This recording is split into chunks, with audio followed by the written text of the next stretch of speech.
Hello everyone, आज हम बात करेंगे क्रिमिनल प्रोसीजर आइडेंटिफिकेशन बिल 2022। ये जो बिल है ये पास हुआ था लोकसभा के अंदर 4 अप्रैल को एंड राज्यसभा के अंदर पास हुआ है ये 6 अप्रैल को। एंड ये जो बिल है ये किस बारे में बात करते हैं, आज हम इसी बात के बारे में डिस्कस करेंगे कि ये बिल में क्या क्या चीज़ें दी गई हैं। तो सबसे पहले तो इस बिल के बारे में, ये बिल के अंदर क्या दिया गया है। ये बिल बात करता है किसकी, कि जितने भी प्रिजनर्स हैं उनके बायोमेट्रिक डिटेल्स को कलेक्ट किया जाएगा एंड प्रिजर्व किया जाएगा।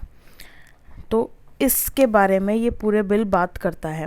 एंड ये जो एक्ट है, अब हमारे दिमाग में ये क्वेश्चन आएगा, क्या 2022 से ही हम प्रिजनर्स के बायोमेट्रिक डिटेल्स को कलेक्ट कर रहे हैं?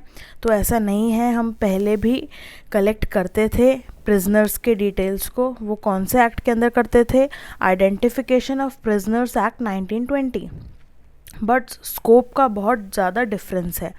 जो आइडेंटिफिकेशन ऑफ प्रिजनर्स एक्ट 1920 वाला एक्ट है उसका स्कोप बहुत लिमिटेड था। उसके अंदर सिर्फ हम photographs, finger impression and footprints के इम्प्रेशंस को ही कलेक्ट करते थे एंड प्रिजर्व करते थे। और वहीं अगर हम दूसरी तरफ बात करें 2022 के बिल की, वहाँ पर बहुत सारी चीज़ों को और इंक्लूड किया गया है। जैसे कि यहाँ पर आप डायग्राम में दे सकते हैं, 1920 का एक्ट ये है एंड 2022 का जो बिल है उसके अंदर बहुत सारी चीज़ों को इंक्लूड किया गया है जो हमारे प्रीवियस एक्ट के अंदर इंक्लूडेड नहीं था। तो ये बिल के आने से क्या होगा, ये जो एक्ट है इसको रिप्लेस कर देगा वो, एंड ये एक्ट जो है वो रिपील हो जाएगा।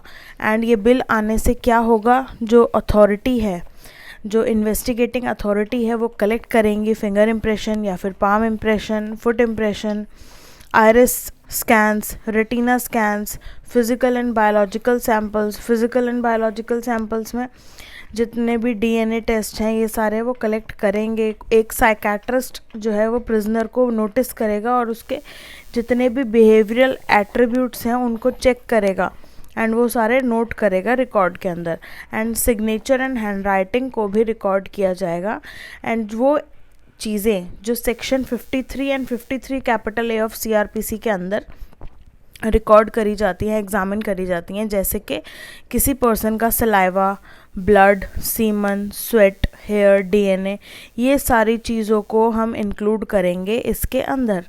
अब ये जो बिल है ये हमने ये तो देख लिया कि ये किस बारे में बात करता है। ये जो बिल है इसके अंदर हम बात कर रहे हैं कि प्रिजनर्स की जो भी बायोमेट्रिक डिटेल्स हैं उसको यहाँ पर हम रिकॉर्ड करेंगे, कलेक्ट करेंगे, उसको हम लेंगे, ठीक है, कलेक्ट करेंगे।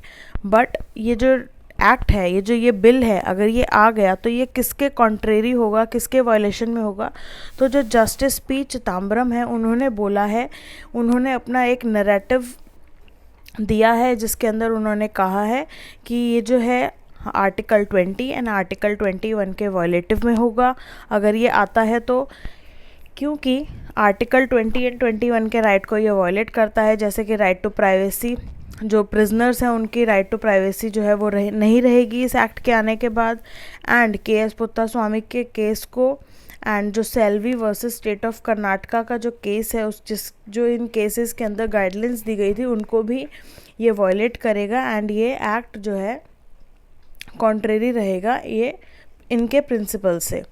तो ये इन्होंने हेल्ड किया है, ये नैरेटिव दिया है। अब ये जो एक्ट आ रहा है, ये जो 2022 का ये जो बिल है, ये एक्ट जो बनेगा, तो यहाँ पर हम सबसे पहले बात करते हैं ये किसको रिपील कर देगा? आइडेंटिफिकेशन ऑफ प्रिजनर्स एक्ट 1920, इसको ये रिपील कर देगा। इसके बाद इस बिल के अंदर क्या टर्म यूज़ करी है? मेजरमेंट्स। मेजरमेंट्स के अंदर क्या क्या चीज़ें इंक्लूड करेंगे हम? Finger impression, palm impression, footprints, iris and retina scan, physical and biological samples, behavioural attributes and कोई भी अदर एग्जामिनेशन जो हम सीआरपीसी के अंदर सेक्शन 53 एंड 53 कैपिटल ए के अंदर करते हैं। ये सारी चीज़ों को इंक्लूड किया गया है। और वहीं अगर हम 1920 के एक्ट में देखें, वहाँ पर इन सभी चीज़ों को इंक्लूड नहीं किया गया था। तो एम्बिट जो है वो बहुत ज़्यादा इंक्रीज़ कर दिया गया है। तो इस बिल के ज़रिए अलाउ कर रही है जो लॉ है वो अलाउ करेगा ये सारे मेजरमेंट्स को लेने के लिए, रिकॉर्ड को रखने के लिए। अब जो ये रिकॉर्ड है ये कितने सालों के लिए रखा जाएगा और ये कौन रिकॉर्ड रखेगा? तो जो NCRB है, ये इट मीन्स नेशनल लेवल पे ये जितने भी रिकॉर्ड्स हैं, नेशनल लेवल पे ये प्रिजनर्स के बायोमेट्रिक रिकॉर्ड्स को रखा जाएगा, प्रिजर्व किया जाएगा, स्टोर किया जाएगा। एंड कितने टाइम के लिए? 75 ईयर्स के लिए इन रिकॉर्ड्स को स्टोर किया जाएगा। प्लस अगर कोई पर्सन को रिलीज़ कर दिया जाता है, अगर उसका ट्रायल नहीं हुआ एंड विदाउट ट्रायल उसको रिलीज़ कर दिया गया, या फिर उस पर्सन को डिस्चार्ज कर दिया, या फिर अक्विटल दे दिया कोर्ट ने, एंड उस पर्सन की जितनी भी लीगल रेमेडीज़ हैं वो एग्जॉस्ट हो चुकी हैं, वो ख़त्म हो चुकी हैं, तो ऐसी सिचुएशन के अंदर जितने भी रिकॉर्ड्स थे उस पर्सन के अगेंस्ट, उनको क्या कर दिया जाएगा? डिस्ट्रॉय कर दिया जाएगा। उस पर्सन से जितने भी मेजरमेंट्स को लिया था अथॉरिटीज़ ने, उन मेजरमेंट्स को डिस्ट्रॉय कर दिया जाएगा बाय NCRB। इसके बाद मजिस्ट्रेट जो है उनके पास भी पावर रहेगी ऑर्डर करने की कि इस पर्सन का आप बायोमेट्रिक जो भी मेजरमेंट्स हैं वो लीजिए एंड कलेक्ट कीजिए एंड रिकॉर्ड में रखिए। तो मजिस्ट्रेट की जो पावर है उनको भी इंक्रीज़ कर देंगे अगर ये एक्ट आता है तो। इसके बाद किन किन पर्सन्स पर ये एक्ट अप्लाई होगा? अब किन किन पर्सन्स यानी कि कौन कौन से प्रिजनर्स ऐसे हैं या कौन कौन से पर्सन अक्यूज ऐसे हैं जिनके ऊपर ये एक्ट अप्लाई होगा एंड जिनके बायोमेट्रिक डिटेल्स को कलेक्ट किया जाएगा अथॉरिटी के द्वारा।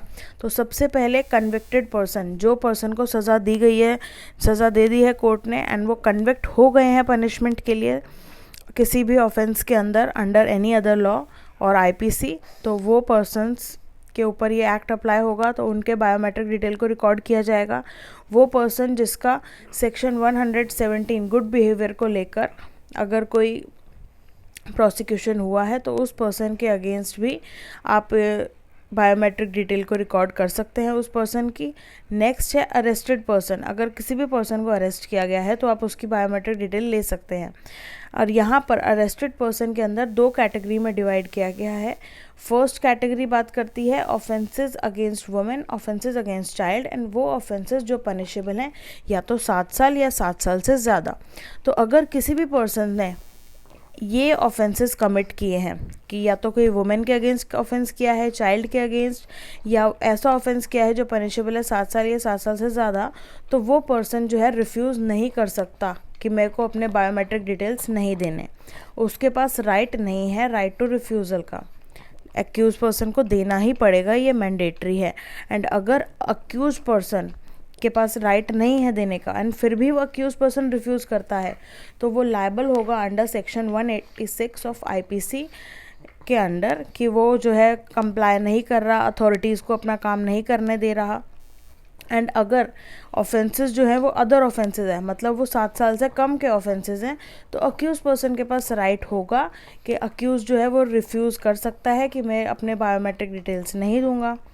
नेक्स्ट कैटेगरी आती है डिटेन्ड, कोई भी पर्सन जो डिटेन किया गया है अंडर प्रिवेंटिव डिटेंशन एक्ट, उस पर्सन के बायोमेट्रिक डिटेल्स को आप रिकॉर्ड कर सकते हैं। अब बायोमेट्रिक डिटेल्स के अंदर हमने देख लिया कि क्या क्या आता है, जैसे palm print expression, iris, retina scan, signature, hand writing, physical and biological samples, जिसके अंदर ये सारी चीज़ें इंक्लूड हैं, जो कि section 53 and 53A of CRPC के अंदर भी इंक्लूड है, जो भी एग्जामिनेशन हम करते हैं अक्यूज पर्सन का। तो ये है क्रिमिनल प्रोसीजर आइडेंटिफिकेशन बिल 2022।